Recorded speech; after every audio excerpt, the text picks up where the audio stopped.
آیا تاسو کلی فکر کړي چې ولې اختر فطر له خدا خواږه اختر ویل کیږي؟ خواږه اختر تصور زمونږ ذهن ته ولې نه راځي؟ اختر څه اکثر خلک فکر کوي چې دا خواږه ځکه چې بلبل کیږي چې مونږ په پکې د میټھایان شیان اخرو. تاسو ګورئ اباسین خبر زویم ادریس خان. تاسو مونږه چینل باندې نوی راغلي زموږ چینل سبسکرایب او لایک کوئ. د میټھایان سوینا او نور خواږه خوراکونه اخرو.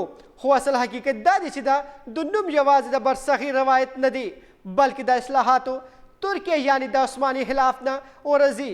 په ترکیه کې د اختر خاص روایات په ترکیه د اختر یو خاص کلتوري برخه و چیرې په ماشومانو ته نوټونو په ځای نافیانو ګولیانو میټھیانو ورکوي کیدي.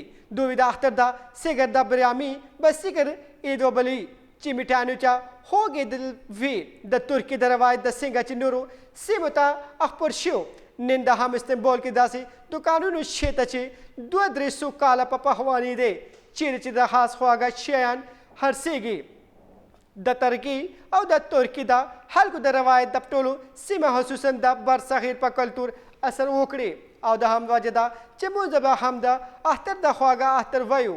نو کلی کې د مونږ اختر ته خواږه اختر وایو چې د یوازې میټھیانو او د خبره ته ده بلکې د یو تاریخ او کلتور یو برخه ده.